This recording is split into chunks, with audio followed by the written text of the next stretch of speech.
Hi guys, मैं Jitendra sir सर्वोत्तम agriculture academy में आपका स्वागत करता हूं। आज का हमारा लेक्चर होगा ऊतक का।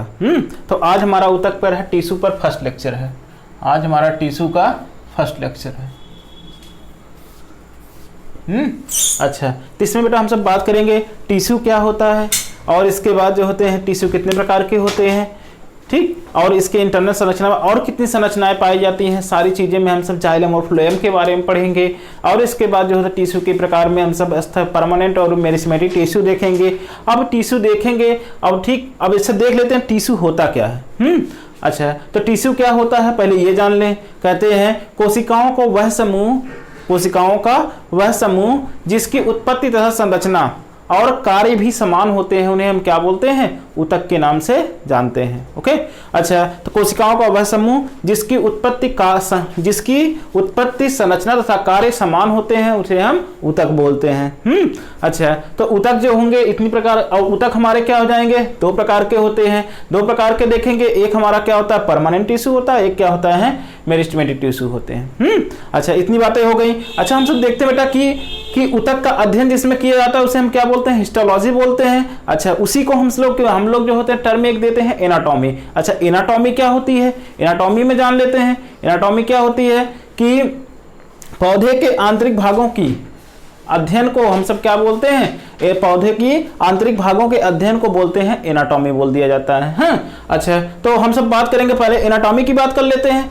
एनाटॉमी क्या होती है और उसके जो होते हैं साइंटिस्ट कौन कौन थे।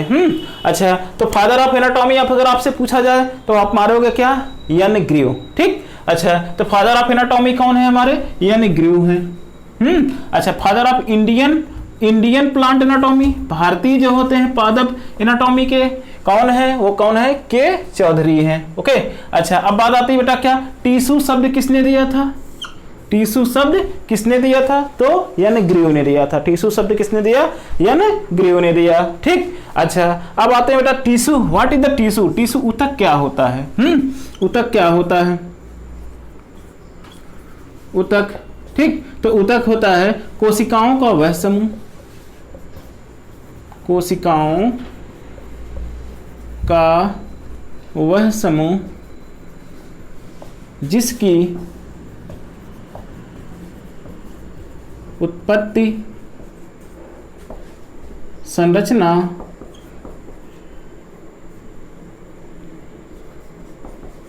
तथा कार्य समान होते हैं।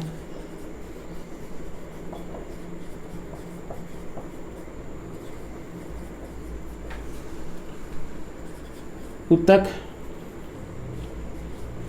कहलाता है।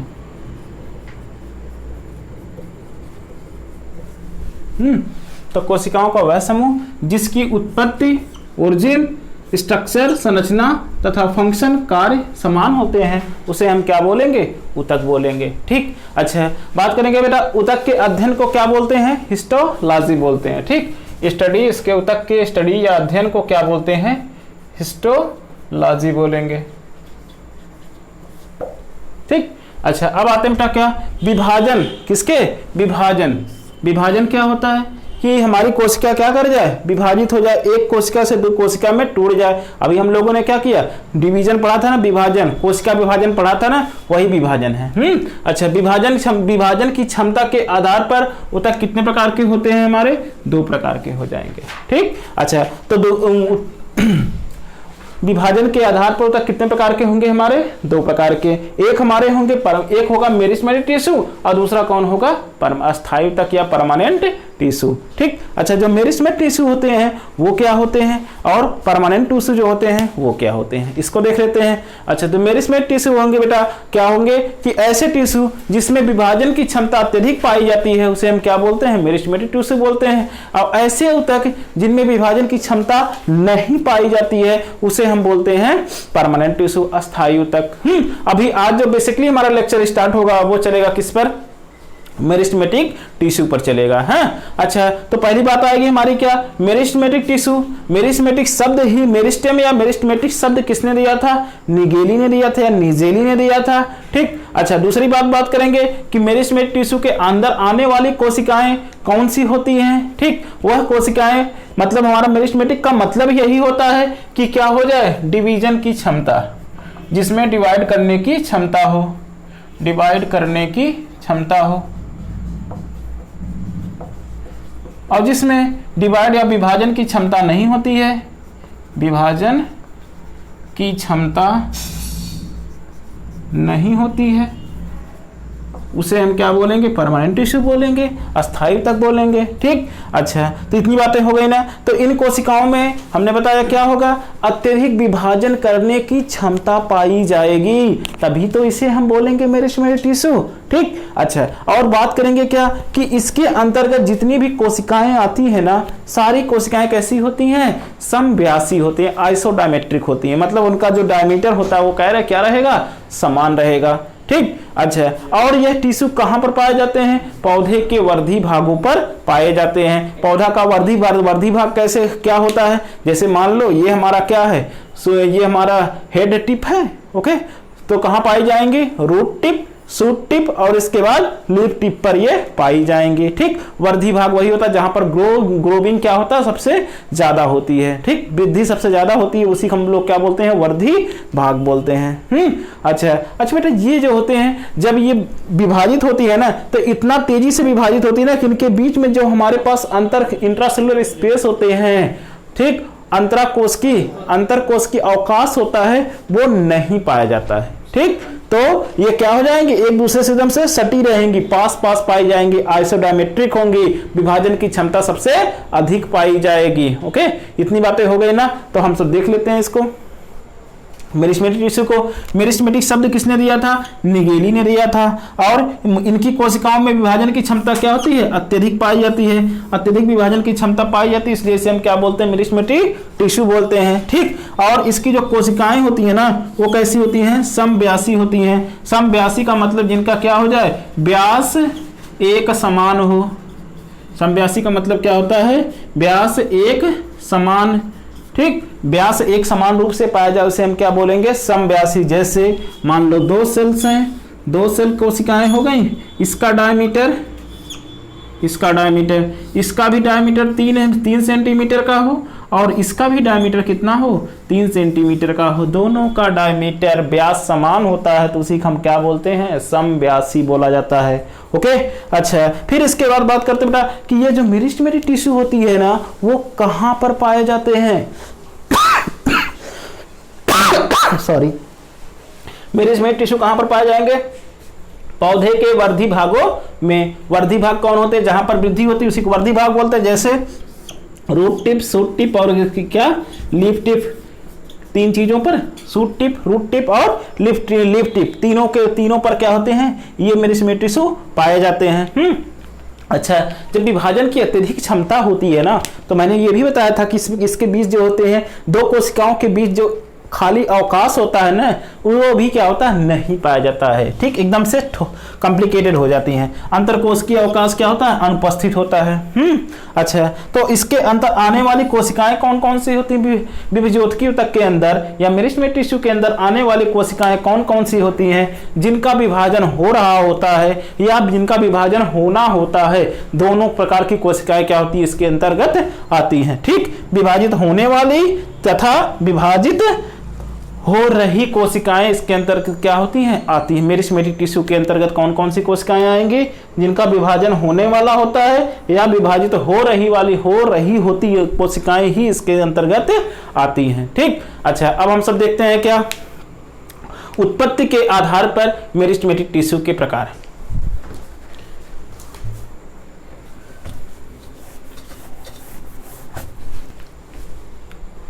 अब हम सब आते हैं बेटा, उत्पत्ति के आधार पर क्या पढ़ेंगे, मेरिस्टेमेटिक टिश्यू के प्रकार पढ़ेंगे। उत्पत्ति के आधार पर मेरिस्टेमेटिक टिश्यू कितने प्रकार के होते हैं। तो इसको हम देखेंगे, ये हमारे कितने प्रकार के होते हैं, 3 प्रकार के होते हैं। 3 प्रकार में फर्स्ट हमारा कौन सा होता है, और दूसरा कौन सा है, और तीसरा कौन सा है। अच्छा, जो फर्स्ट होता है उसे हम बोलते हैं क्या, प्रोमेरिस्टेम।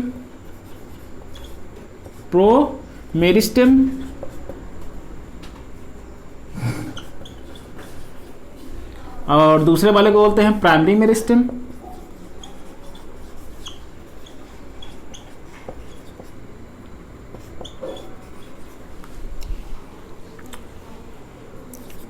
Secondary meristem.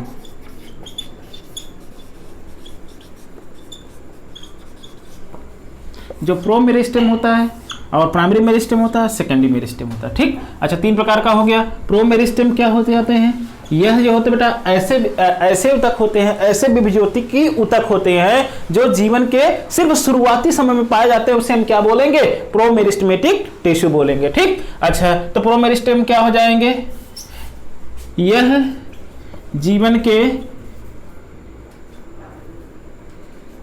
के शुरुआती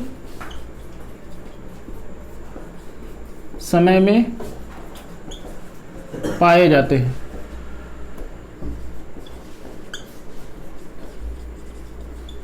ठीक, जो जीवन के शुरुआती समय में या शुरुआती अवस्था में पाए जाते हैं उसे हम क्या बोल देते हैं, प्रोमेरिस्टेम बोल देते हैं।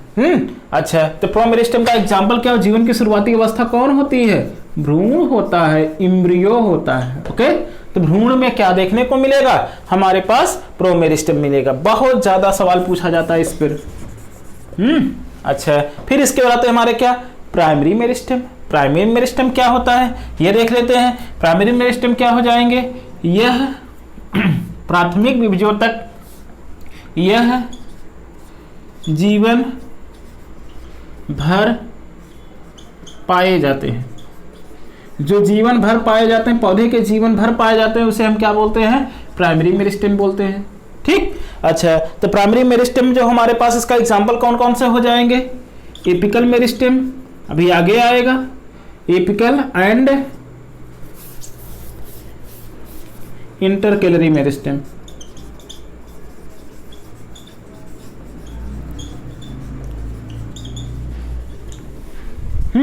अब आते हैं कौन से, सेकेंडरी मेरिस्टेम, द्वितीयक विभज्योतक। द्वितीयक विभज्योतक क्या होता है, द्वितीयक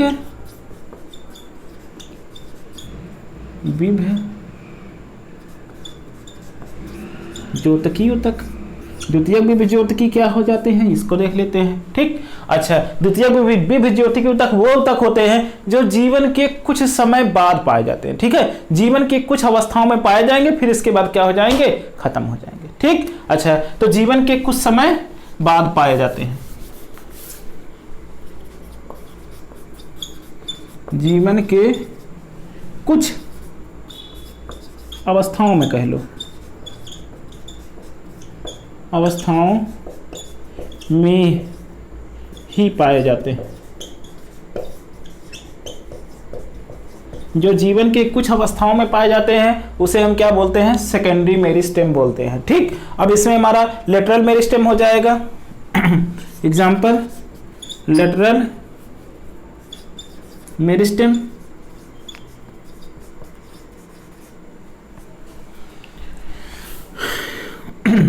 कार्प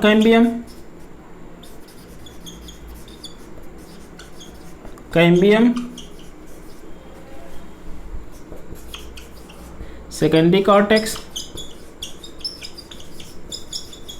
इत्यादि जितने भी होते हैं, इनको छोड़ करके सभी किस्में आ जाएंगे हमारे सेकेंडरी मेरिस्टेम में आ जाएंगे। ओके, अच्छा तो हमने देख लिया क्या, उत्पत्ति के आधार पर मेरिस्टेमेटिक टिश्यू कितने प्रकार के थे, 3 प्रकार के थे। पहला हमारा प्रोमेरिस्टेम प्राक विभज्योतकी, दूसरा है प्राइमरी प्राथमिक विभज्योतकी, तीसरा वाला कौन है, द्वितीयक विभज्योतकी है। ठीक, अच्छा प्राक मेरिस्टेम को प्रो क्यों बोलते हैं, क्योंकि ये जीवन के शुरुआती अवस्थाओं में पाया जाता है, समय या अवस्थाओं में पाया जाता है, इसलिए इसे हम लोग क्या बोलते हैं, प्रोमेरिस्टेम बोलते हैं। ठीक, अच्छा प्राक विभज्योतकी बोलते हैं, और इसे यह जो होते हैं जीवन भर पाए जाते हैं, पूरे जीवन भर पौधे के शुरुआती से लेकर के लास्ट तक पाए जाते हैं, इसलिए इसे क्या बोलते हैं, प्राइमरी मेरिस्टेम बोलते हैं। एपिकल मेरिस्टेम और इंटरकेलरी मेरिस्टेम में हमारे क्या होते हैं, प्राइमरी मेरिस्टेम के एग्जाम्पल होते हैं। फिर इसके बाद बात करते हैं हम सब क्या, सेकेंडरी मेरिस्टेम। सेकेंडरी मेरिस्टेम क्या हो जाएगा, जीवन के क्या हो जाएगा, कुछ अवस्थाओं में ही पाए जाएंगे।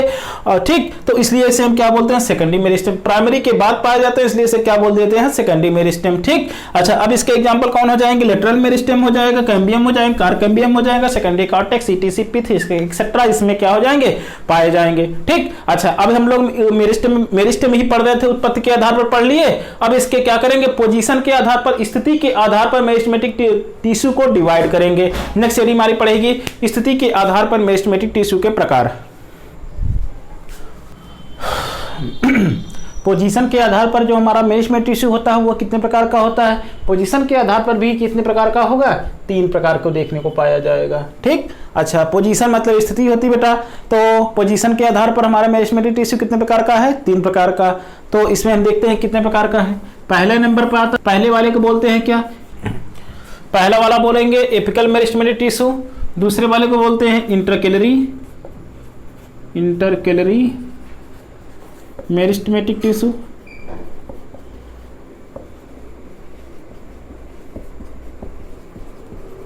और तीसरा वाला है लेटरल मेरिस्टेम।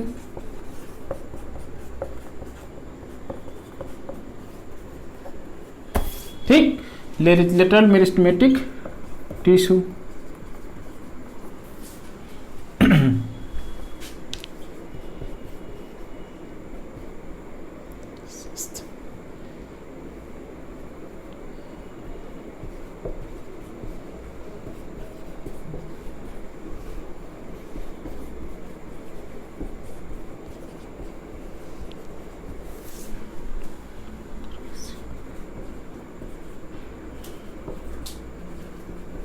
अंतर्वेशी विभज्योतकी ऊतक, और लेटरल मेरिस्टेम को क्या बोलते हैं? पार्श्व विभज्योतकी ऊतक, शीर्षस्थ विभज्योतकी ऊतक, अंतर्वेशी विभज्योतकी ऊतक और पार्श्व विभज्योतकी ऊतक। 3 प्रकार के होते हैं। ठीक, अच्छा, अब इसको देख लेते हैं ये होते क्या हैं।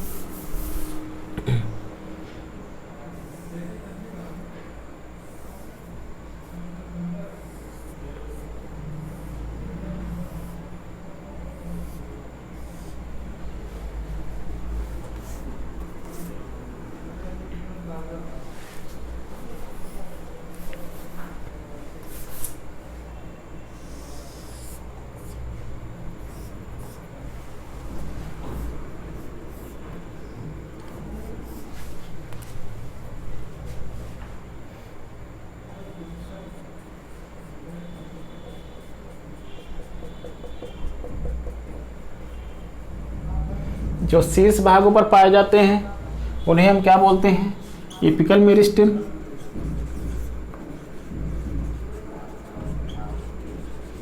ठीक, और जो हमारे पास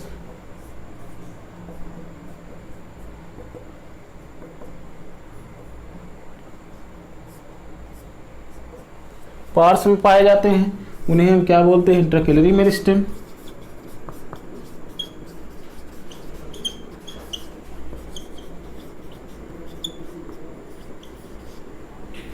और जो पौधे के हमारे क्या होते हैं? पार्श्व साइज में पाए जाते हैं, लेटरल साइड में पाए जाते हैं, उन्हें हम क्या बोल देते हैं? Lateral meristem.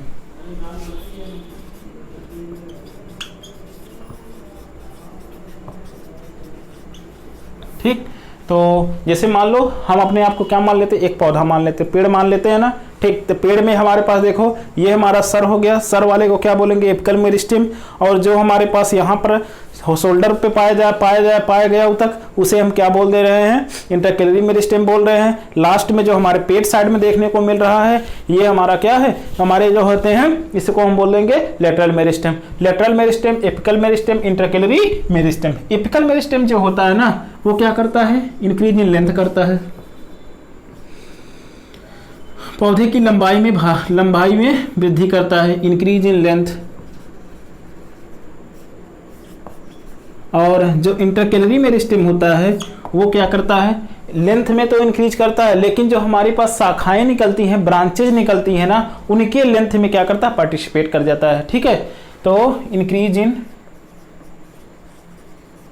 Length and increase in and promote branching. ठीक, तो ब्रांचिंग को प्रमोट, जो हमारे पास शाखाएं जो निकलती हैं उनको प्रमोट करने वाला ऊतक का क्या नाम होता है? इंटरकैलरी मेरिस्टेम होता है। ठीक, ये पौधे के अंतर्वेशी भागों में क्या होता है? पाया जाता है। ठीक, उसीलिए उसे हम क्या बोलते हैं, मेरिस्टेमेटिक टिश्यू बोलते हैं। अब बात करते हैं क्या लेटरल मेरिस्टेम के। लेटरल मेरिस्टेम जो होता है पौधे के कहाँ मिलते हैं, पार्श्व भाग में मिलता है, पार्श्व भाग मिलेगा। पार्श्व भाग जो होता है पौधे का वो किस में मदद करता है, ये हमारे इसकी वजह से क्या बनती है, सेकेंडरी ग्रोथ होती है, सेकेंडरी ग्रोथ होती है। सेकेंडरी ग्रोथ में पौधे की किसमें वृद्धि होती है, मोटाई में, ठीक, वृद्धि में, मोटाई में वृद्धि के लिए क्या पाया जाता है, हमारा लेटरल मेरिस्टेम पाया जाता है। ठीक, तो ये हमारे पोजीशन के आधार पर ऊतक हो गए। तो पोजीशन के आधार पर पहला वाला जो ऊतक है इसे हम लोगों ने क्या बोला है, एपिकल मेरिस्टेम, दूसरे वाले को इंट्राकेली मेरिस्टेम, तीसरे वाले को क्या बोले हैं, लेटरल मेरिस्टेम। ठीक, अच्छा अब हम लोग डिटेल में पढ़ेंगे किसको, एपिकल मेरिस्टेम को। नेक्स्ट बेटा हमारा स्टार्ट क्या होता है, एपिकल मेरिस्टेम। पहला भाग मैंने बताया ना, ये कहां पर होता है, सबसे एपिकल भाग, शीर्ष भाग में पाया जाता है, इसलिए इसे क्या बोला जाता था, हम लोग शीर्षस्थ विभज्योतकी बोलते थे, एपिकल मेरिस्टेम के नाम से जानते थे। ठीक, अच्छा तो सबसे पहली बात आती है हमारी कौन सी, कि एपिकल मेरिस्टेम। एपिकल मेरिस्टेम शब्द किसने दिया था, अच्छा तो एपिकल मेरिस्टेम किसे कहते हैं, पौधे के जो शीर्षस्थ भागों पर पाए जाते हैं, एपिकल भाग पर पाए जाते हैं, उसे हम क्या बोलते हैं, एपिकल मेरिस्टेम कहते हैं। ओके, अच्छा तो एपिकल मेरिस्टेम शब्द किसने दिया था, निजेली ने ही दिया था। ओके, अच्छा फिर इसके बाद बात करेंगे कि जो हमारे पास एपिकल मेरिस्टेम होता है ना, ठीक, तो उसके वो पाया कहाँ जाता है, एपिकल मेरिस्टेम पाया कहाँ जाता है, चाहे वो जड़ का अग्रभाग हो, चाहे वो तने का अग्रभाग हो, चाहे वो पत्ती के अग्रभाग, तीनों के अग्रभाग पर क्या मिलता है, हमारे पास एपिकल मेरिस्टेम पाया जाता है। ठीक, तो जड़, तना तथा पत्तियों के अग्रभाग पर हमारे पास देखने को पाया जाएगा। नेक्स्ट लाइन हम सब बात करेंगे क्या, कि एपिकल मेरिस्टेम के लक्षण क्या होते हैं, प्रमुख लक्षण क्या होते हैं। ठीक है, तो एपिकल मेरिस्टेम का जो लक्षण होता है ना, वो क्या करता है, सिर्फ लंबाई में वृद्धि करवाता है, कहां पर, लंबाई में खींच तान के क्या करता है, बढ़वा देता है। ओके, अच्छा तो अब क्या हो जाएगा, उसका काम ये होता है लंबाई में वृद्धि करना, और मेरिस्टेमेटिक टिश्यू है, मेरिस्टेमेटिक टिश्यू का क्या काम है, वो निरंतर क्या करेगा, वृद्धि करेगा, जिसकी वजह से जड़ तथा जड़, तना और पत्तियों की लंबाई में वृद्धि होती है। ठीक, लंबाई में वृद्धि के लिए रिस्पॉन्सिबल कौन है, हमारे पास एपिकल मेरिस्टेम। हाँ, अच्छा फिर इसके बाद बात करते हैं बेटा, इसके बारे में हमारे पास क्या हो गई, 2-3 थ्योरी आई। पहला जैसे एपिकल थ्योरी हो गई, दूसरी हिस्टोजन थ्योरी, तीसरी आती हमारी ट्यूनिका कार्पस थ्योरी आती है। ठीक, तो हम इन थ्योरी के बारे में देख लेते हैं। पहली जो थ्योरी है बहुत ज्यादा इंपॉर्टेंट है, apical cell theory, apical cell theory. ठीक, अच्छा तो एपिकल सेल थ्योरी क्या कहती है, पहले ये जान लेते हैं, और किसने दिया, किसने इसका सपोर्ट किया। तो एपिकल सेल थ्योरी क्या कहती है, कि पौधे का जो शीर्षस्थ भाग होता है ना, शीर्षस्थ भाग मतलब सबसे ऊपरी वाला भाग हो गया, जैसे मार्कर है, मार्कर के ऊपर क्या हुआ है, सबसे ऊपरी वाला भाग ये ब्लैक कलर का दिख रहा है, तो इसका जो ऊपरी भाग है ना, तो इसमें वह सारी प्रॉपर्टी पाई जाती है जो क्या होती है, पूरे शरीर को बनाने की प्रॉपर्टी है। अगर एक कोशिका हो, एक सिंगल कोशिका, शीर्षस्थ कोशिका में पूरे शरीर को बनाने की कैपेबिलिटी मिलती है, प्रॉपर्टी पाई जाती है, तो उसी को हम सब क्या बोलते हैं, उसी को बोलते हैं ट्यूनिका कार्पस, उसी को बोलते हैं apical meristem, apical cell theory बोलते हैं। ठीक, अच्छा पौधे के एपिकल भागों में यह क्षमता पाई जाती है कि वह क्या करें, कि पूरे पौधे के बना करके तैयार कर दें, तो उसी को हम क्या बोलेंगे, एपिकल सेल थ्योरी। ठीक, अच्छा तो एपिकल सेल थ्योरी किसने दिया था और किसने उसका सपोर्ट किया था, एपिकल सेल थ्योरी देने वाले साइंटिस्ट हमारे कौन है, निजेली या निगेली ही है। ठीक, और उसके जो सपोर्टर हैं वो कौन है, हमारे हाफ मिस्टर साहब हैं, कौन है, हाफ मिस्टर साहब हैं। ओके, अच्छा फिर इसके बाद हम सब जानेंगे बेटा हिस्टोजन थ्योरी क्या है, और इसके बाद अब देख लेते हैं लाइन टू लाइन। अब देख लेंगे एपिकल सेल थ्योरी का एपिकल मेरिस्टेम शब्द किसने दिया था, निजेली ने या निगेली ने ही दिया था, और यह कहां पर पाए जाते हैं, जड़ के अग्रभागों पर, तना के अग्रभागों पर तथा पत्तियों के अग्रभागों में। तीनों लाइन को एक में समराइज करके जड़, तना तथा पत्तियों के अग्रभागों में पाए जाते हैं। ठीक, अच्छा फिर इसके बाद बात करेंगे इसका प्रमुख लक्षण क्या होता है, कि इसका प्रमुख लक्षण तो निरंतर वृद्धि करते रहना, जिससे जड़ तथा तने की लंबाई में वृद्धि होती है। इससे सवाल पूछा जाता है बेटा, जड़ तथा तना की लंबाई में वृद्धि करने वाला ऊतक का कौन सा होता है, हमारा एपिकल मेरिस्टेम होता है, शीर्षस्थ ऊतक कहलाता है। ठीक, अच्छा एपिकल सेल थ्योरी आती है, थ्योरी आ जाती है, apical cell theory, apical cell theory क्या कहती है ये देख लेते हैं। एपिकल सेल थियरी, पहली बात यही हो जाए, किसने दिया था? निजेली ने दिया था, तथा इसका सपोर्ट किसने किया था? हाफमिस्टन ने किया था। ठीक, अच्छा अब क्या हुआ? एपिकल सेल थियरी के अनुसार एपिकल सेल थियरी क्या कहती है कि शीर्षस्थ, जो पौधे का शीर्षस्थ भाग होता है ना, उसमें पौधे की पूरी शरीर को बनाने की कैपेबिलिटी पाई जाती है। ओके, तो एक शीर्ष कोशिका संपूर्ण, ठीक, संपूर्ण पौधे के शरीर का विकास कर सकती है। ये क्या था? हमारा एपिकल सेल थियरी थी। ओके, इसका स्टेटमेंट था, एक शीर्ष कोशिका संपूर्ण पौधे की शरीर का विकास कर सकती है। ये क्या था? हमारा एपिकल सेल थियरी थी। अच्छा, अब आते हैं दूसरी थियरी पर। उसी बातों को दूसरे ने कहा क्या? हिस्टोजन थियरी आती है। हिस्टोजन थियरी किसने दिया था? ठीक, और उसके सपोर्टर कौन थे? ये हमारे लिए क्या है? इंपॉर्टेंट है बेटा स्टेटमेंट। ठीक, तो एपिकल सेल थियरी हो गई हमारी। अब आते हैं हिस्टोजन थियरी। हिस्टोजन थियरी किसने दिया था? हैंस्टीन ने दिया था। कौन दिए थे बेटा? हैंस्टीन ने दिए थे। हैंस्टीन ने दिया। और उसके सपोर्टर कौन थे? हमारे स्ट्रासबर्गर थे। क्या नाम था? स्ट्रासबर्गर। स्ट्रासबर्गर ने क्या किया था? उनकी बातों का सपोर्ट किया था। सपोर्टर भी आपसे पूछे जाते हैं, और ये तो भाई पूछा ही जाता है। ठीक, हिस्टोजन थ्योरी हो गया। अब हिस्टोजन थ्योरी के अनुसार हम बात करते हैं कि जो हमारी एपिकल मेरिस्टेम होते हैं ना, वो जो एपिकल मेरिस्टेम होते हैं वो पौधे के कितने भाग बनाते हैं? 3 हिस्टोजन जोन बनाते हैं। ओके, तो 3 हिस्टोजन जोन बनाते हैं, और उन हिस्टोजन जोन का हम नाम रखते हैं। उन हिस्टोजन जोन का नाम रख देते हैं। जैसे बात करेंगे बेटा क्या, कि सबसे बाहरी वाला भाग हो गया, इसके बाद अंदर वाले भाग हो जाएंगे। ठीक, और बीच में हमारे पास ये हो जाएंगे, और इसी में हमारे जाइलम फ्लोएम भी पाए जाएंगे। ठीक, तो बाहर वाला एपिडर्मिस हो गया, फिर इसके बाद हमारे क्या हो जाएंगे? एपिडर्मिस हो जाएगी। देन इसके बाद हमारे पास इंडोडर्मिस, इंडोडर्मिस के नीचे होगा पेरिसाइकिल, एपिडर्मिस, और इसके बाद हमारे क्या हो जाएंगे? इंडोडर्मिस, अंदर वाली लेयर इंडोडर्मिस हो गई। इसके बाद पेरिसाइकिल, इसके बाद आएंगे क्या हमारे पास? कॉर्टेक्स आ जाएगा। फिर इसके बाद हमारे पास स्टार्ट हो जाते हैं क्या? इसके बाद पेरिसाइकिल के बाद वेस्कुलर बंडल स्टार्ट हो जाता है। वेस्कुलर बंडल में हमारे जाइलम फ्लोएम आ जाएंगे, वीसी आ जाएगा, वेस्कुलर बंडल आ जाएगा, वीबी हो जाएगा, और वेस्कुलर बंडल में ही हमारे जाइलम पाए जाएंगे, और उसके अंदर क्या हो जाते हैं? हमारे फ्लोएम मिलते हैं, जाइलम फ्लोएम, और इत्यादि। बीच में क्या हो गया? हमारा पिथ पाया गया। इतनी संरचनाएं हमारे क्या होते हैं? पौधे की स्टेम में देखने को पाई जाती हैं। ठीक, तो हम अब क्या हुआ? जो हिस्टोजन जोन होता है, जो लेयर बनती है ना, वो किसको? उसी लेयरों को क्या बोला गया? हिस्टोजन जोन बोला गया। जो हमारे पास ये लेयरें दिख रही है ना, 1 2 3 4, ठीक, अच्छा, तो 1 2 3 4 लेयरें हैं ना, तो इन लेयरों को, बाहर वाली लेयर को एक लेयर बनाई। ठीक, वह फर्स्ट हिस्टोजन जोन हो गया, और इसके बाद उसके नीचे लेयर पाई गई, वो दूसरा हिस्टोजन जोन बनाया, और इसके बाद उसके नीचे जो पाई गई वो कितना बनाई? तीसरा हिस्टोजन जोन बनाया। ओके, अच्छा, उन हिस्टोजन जोन का नाम वेरी इंपॉर्टेंट है बेटा। नाम हम सब याद करेंगे क्या? डर्मेटोजन, पेरिब्लेम, और इसके बाद प्लीरोम।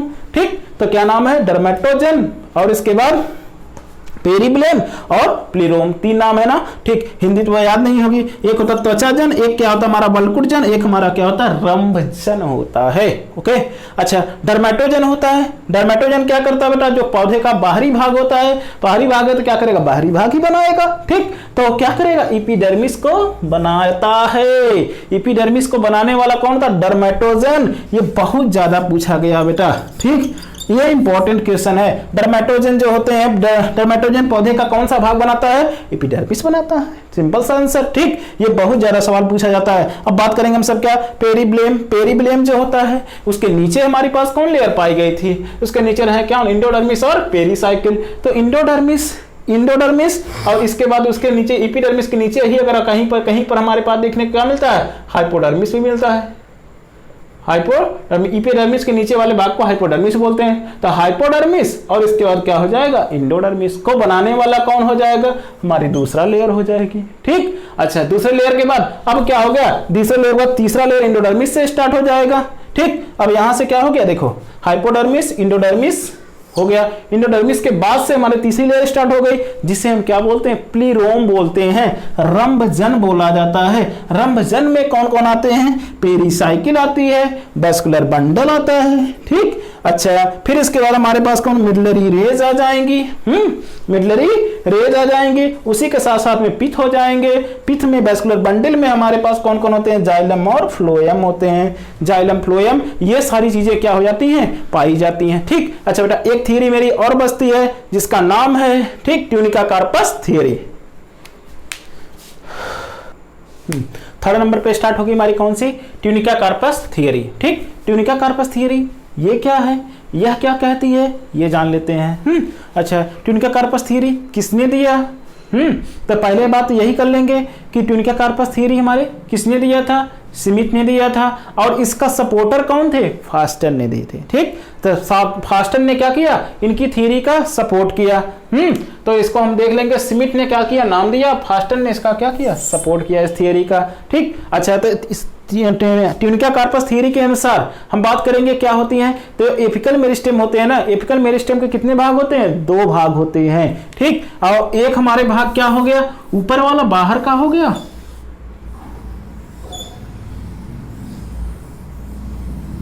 ठीक, और दूसरा वाला क्षेत्र जो है क्या हो जाएगा, अंदर का हो जाएगा, जो इसके चारों तरफ से घिरा हुआ होगा, ठीक। ऊपर वाले भाग को हम लोग क्या बोलेंगे, ट्यूनिका बोल दिया, और नीचे वाले अंदर वाले भाग को क्या बोल देंगे, कार्पस बोल देंगे, ठीक। तो ट्यूनिका कार्पस थियरी, और ट्यूनिका वाला हमारा क्या होता है, यह बेटा बाहरी क्षेत्र होता है, परों का बाहरी क्षेत्र होता है। जैसे हमारे इसमें आएंगे क्या, लीफ प्रिमार्डिया आएंगे, और कार्टेक्स वाले रीजन तक इसका भाग आएगा, मतलब क्या हो जाएगा, एपिडर्मिस आ जाएंगे, हाइपोडर्मिस हो जाएंगे, इंडोडर्मिस हो जाएगा, पेरिसाइकिल हो जाएंगे, इतनी भागे, इतनी चीजें हमारे किस में मिल जाएंगे, और तो साथ ही साथ क्या, कार्टेक्स बिल्कुल भी मिल जाएगा। तो इतनी चीजें किस में मिलेंगी, हमारे पास ट्यूनिका में मिलेंगी। इतना भाग किससे बनेगा, ट्यूनिका से बनेगा। और दूसरा जो भाग होता है, अंदर का भाग होता है, जिसमें हमारे वैस्कुलर बंडल मतलब जाइलम फ्लोएम आ जाएंगे, पिथ आ जाएगा या स्टील आ जाएंगे, ठीक। अच्छा, तो इतनी बातें हमारे पास हो गई। तो ट्यूनिका में हमारे पास ये देखने को मिला, अंदर वाले भागों में क्या होगा, हमारा वैस्कुलर बंडल, और साथ ही साथ क्या मिलेगा, पिथ मिलेगा, ओके। तो ट्यूनिका थियरी के, ट्यूनिका कार्पस थियरी के अनुसार क्या करते हैं, वह बोलते हैं कि एपिकल मेरिस्टेम के कितने भाग होते हैं, 2 भाग होते हैं, जबकि हिस्टोजन के अनुसार कितने थे, 3 भाग। एपिकल सेल थियरी के अनुसार कितना था, सिर्फ 1 भाग था, ओके।